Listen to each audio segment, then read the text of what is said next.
മൈനാഗപ്പള്ളി മണ്ണൂർക്കാവ് കഥകളി ഫെസ്റ്റിന്റെ ഭാഗമായി ആചാര്യ സംഗമം നടത്തി. കോവൂർ കുഞ്ഞുമോൻ MLA ഉദ്ഘാടനം ചെയ്തു. മണ്ണൂർക്കാവിനെ സംസ്ഥാന ടൂറിസം ഭൂപടത്തിൽ ഉൾപ്പെടുത്തണമെന്ന് MLA ആവശ്യപ്പെട്ടു. മൈനാഗപ്പള്ളി മണ്ണൂർക്കാവ് കഥകളി ഫെസ്റ്റിന്റെ ഭാഗമായാണ് ആചാര്യ സംഗമം സംഘടിപ്പിച്ചത്. ആചാര്യ സംഗമത്തിന്റെ ഉദ്ഘാടനം കോവൂർ കുഞ്ഞുമോൻ MLA നിർവഹിച്ചു. കഥകളിയുടെ കേന്ദ്രമായ മണ്ണൂർക്കാവിനെ സംസ്ഥാന ടൂറിസം ഭൂപടത്തിൽ ഉൾപ്പെടുത്തണമെന്നും ഇതിനായി സംസ്ഥാന സർക്കാരിൽ സമ്മർദ്ദം ചെലുത്തുമെന്നും അദ്ദേഹം പറഞ്ഞു.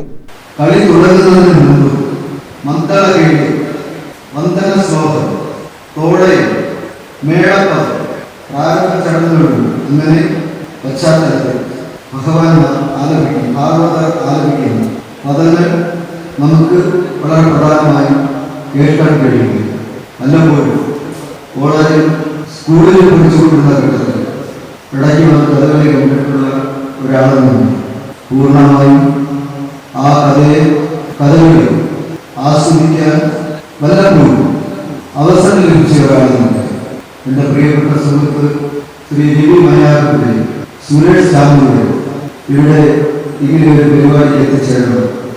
ഗ്രാമപഞ്ചായത്ത് പ്രസിഡന്റ് വർഗീസ് തരകൻ അധ്യക്ഷത വഹിച്ചു.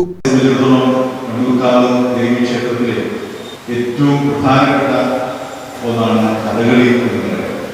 കേരളത്തിൽ തന്നെ ഇത്രയധികം കഥകളി അവതരിപ്പിച്ച ഒരു ക്ഷേത്രവും ഒരു സ്ഥലവുമില്ല എന്നുള്ളതാണ് പറയുക.